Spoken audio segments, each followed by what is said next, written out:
পৃথিবীর সবচেয়ে বড় দ্বীপ কোনটি জানেন? গ্রিনল্যান্ড।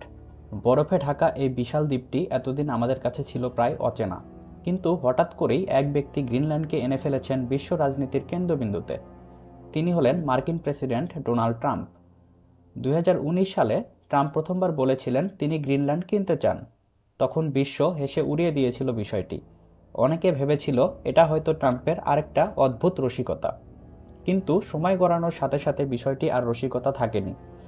2025 সালের পর থেকে গ্রিনল্যান্ড ইস্যু আবার নতুন করে আলোচনায় আসে। এবার শুধু কেনা নয়, দখলের কথাও শোনা যাচ্ছে। প্রশ্ন হলো, গ্রিনল্যান্ডে এমন কি আছে? কেন যুক্তরাষ্ট্র এই দ্বীপ নিতে এত আগ্রহী, আর ট্রাম্প কেন এতটা মরিয়া? আজকের ভিডিওতে আমরা এই প্রশ্নগুলোর উত্তর খুঁজব। আমরা জানি গ্রিনল্যান্ড ডেনমার্কের একটি অংশ, কিন্তু কিভাবে গ্রিনল্যান্ড ডেনমার্কের একটি অংশ হলো সেই ইতিহাস জেনে নেওয়া যাক। গ্রিনল্যান্ডের ইতিহাস ইউরোপ থেকে শুরু নয়, শুরু হয় ইনুইট জনগোষ্ঠী দিয়ে। প্রায় 4 থেকে 5,000 বছর আগে ইনুইটরা সাইবেরিয়া থেকে আলাস্কা হয়ে গ্রিনল্যান্ডে বসতি স্থাপন করে। এরপর আসে ইউরোপীয় অধ্যায়। 1982 খ্রিস্টাব্দে একজন Norse Viking Eric the red প্রথম ইউরোপীয় হিসাবে গ্রিনল্যান্ডে পৌঁছান। তিনি জায়গাটার নাম দেন গ্রিনল্যান্ড, যাতে মানুষ আকৃষ্ট হয়ে বসতি গড়ে। পরবর্তীতে গ্রিনল্যান্ড নরওয়ে রাজ্যের অংশ হয়ে যায়, কিন্তু ইতিহাস সেখানে থেমে থাকে না। 1380 সালে নরওয়ে ও ডেনমার্ক একীভূত হয়ে যায় ডেনমার্ক নরওয়ে নামে একটি রাজ্যে। এই একীভূতকরণের ফলেই গ্রিনল্যান্ড কার্যত ডেনমার্কের নিয়ন্ত্রণে আসে। 1814 সালে নেপোলিয়নিক যুদ্ধের পর ডেনমার্ক ও নরওয়ের মধ্যে বিচ্ছেদ হয়। নরওয়ে চলে যায় সুইডেনের অধীনে, কিন্তু গ্রিনল্যান্ড, ফেরো দ্বীপ ও আইসল্যান্ড ডেনমার্ক নিজেদের কাছে রেখে দেয়। এভাবেই গ্রিনল্যান্ড আনুষ্ঠানিকভাবে ডেনমার্কের অংশ হয়ে যায়। দ্বিতীয় বিশ্বযুদ্ধের সময় ডেনমার্ক দখল করে নেয় জার্মানির নাৎসি বাহিনী। এই সুযোগে যুক্তরাষ্ট্র গ্রিনল্যান্ডে সামরিক উপস্থিতি স্থাপন করে, কারণ গ্রিনল্যান্ড তখন উত্তর আটলান্টিকের একটি অত্যন্ত গুরুত্বপূর্ণ অবস্থানে ছিল। যুদ্ধ শেষে গ্রিনল্যান্ড আবার ডেনমার্কের অধীনে ফিরে যায়, কিন্তু যুক্তরাষ্ট্র সেখান থেকে নিজেদের সামরিক ঘাঁটি সরায়নি। এখান থেকেই শুরু হয় গ্রিনল্যান্ড যুক্তরাষ্ট্রের ঘনিষ্ঠ কিন্তু জটিল সম্পর্ক। 1979 সালে গ্রিনল্যান্ড পায় হোম রুল। 2009 সালে আরও এক ধাপ এগিয়ে পায় সেলফ গভর্নমেন্ট। এর ফলে গ্রিনল্যান্ডের নিজস্ব পার্লামেন্ট আছে, নিজস্ব সরকার আছে, ভাষা ও সংস্কৃতিতে পূর্ণ নিয়ন্ত্রণ আছে। কিন্তু প্রতিরক্ষা, পররাষ্ট্রনীতি, মুদ্রা ব্যবস্থা এখনও ডেনমার্কের হাতে। এই আধা স্বাধীন অবস্থানই গ্রিনল্যান্ডকে আজকের ভূরাজনীতিতে এত গুরুত্বপূর্ণ করে তুলেছে। 2019 সাল, ডোনাল্ড ট্রাম্প তখন তার প্রথম মেয়াদে মার্কিন প্রেসিডেন্ট। হঠাৎ করেই খবর বের হয় ট্রাম্প ডেনমার্কের কাছ থেকে গ্রিনল্যান্ড কিনতে চান।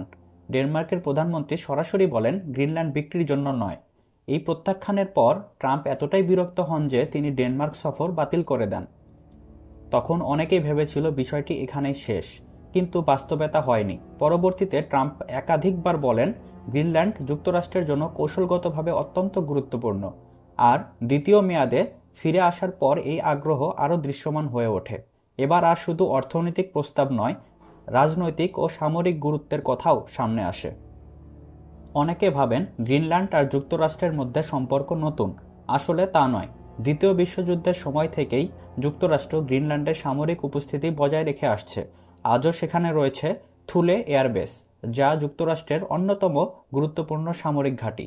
এই ঘাঁটি ব্যবহার করা হয় মিসাইল সতর্কতা ব্যবস্থায়, মহাকাশ নজরদারিতে, উত্তর মেরু অঞ্চলের নিরাপত্তায়। অর্থাৎ গ্রিনল্যান্ড নতুন করে যুক্তরাষ্ট্রের নজরে আসেনি, বরং এটি বহুদিন ধরেই আমেরিকার নিরাপত্তা পরিকল্পনার অংশ।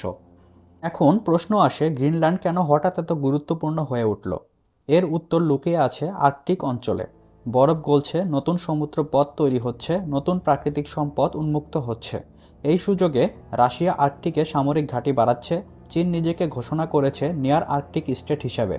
যুক্তরাষ্ট্র বুঝতে পারছে যদি গ্রিনল্যান্ডের উপর প্রভাব হারায়, তাহলে উত্তর দিক থেকে বড় নিরাপত্তা ঝুঁকি তৈরি হতে পারে। গ্রিনল্যান্ড হলো উত্তর আমেরিকা ও ইউরোপের মাঝখানের প্রাকৃতিক গেটওয়ে, ব্যালিস্টিক মিসাইলের সম্ভাব্য পথ, আর্কটিক প্রতিরক্ষার মূল চাবিকাঠি। এই কারণেই যুক্তরাষ্ট্র গ্রিনল্যান্ডকে শুধু একটি দ্বীপ হিসাবে দেখে না, বরং দেখে একটি প্রতিরক্ষা ঢাল হিসাবে। যুক্তরাষ্ট্রের গ্রিনল্যান্ড দখলের প্রধানত 3টি স্বার্থ রয়েছে। প্রথমত, প্রাকৃতিক সম্পদ। গ্রিনল্যান্ডে রয়েছে বিরল খনিজ, ইউরেনিয়াম, তেল ও গ্যাসের সম্ভাব্য মজুদ, এই খনিজগুলো আধুনিক প্রযুক্তি, অস্ত্র ও ইলেকট্রনিক্সের জন্য অত্যন্ত গুরুত্বপূর্ণ। দ্বিতীয়ত, ভূ রাজনৈতিক প্রভাব। গ্রিনল্যান্ডের নিয়ন্ত্রণ মানে আর্কটিকে আধিপত্য, রাশিয়া ও চীনের প্রভাব সীমিত করা, ইউরোপ উত্তর আমেরিকার রুটের নিয়ন্ত্রণ। তৃতীয়ত, ভবিষ্যৎ বিশ্ব রাজনীতি। যে দেশ আর্কটিক নিয়ন্ত্রণ করবে সে দেশ আগামী কয়েক দশকের বৈশ্বিক রাজনীতিতে এগিয়ে থাকবে। আর ট্রাম্পের রাজনৈতিক দর্শনে শক্তি মানে দখল, প্রভাব মানে নিয়ন্ত্রণ। তাই ট্রাম্পের গ্রিনল্যান্ড আগ্রহ কোনো হঠাৎ খেয়াল নয়, এটি নিরাপত্তা, সম্পদ ও ভবিষ্যৎ আধিপত্যের হিসাব। কিন্তু প্রশ্ন থেকেই যায়, গ্রিনল্যান্ডবাসী কি তা মেনে নিবে? ডেনমার্ক কি চুপ থাকবে? আর বিশ্ব কি এখন দখলদার মানসিকতাকে অনুমতি দেবে?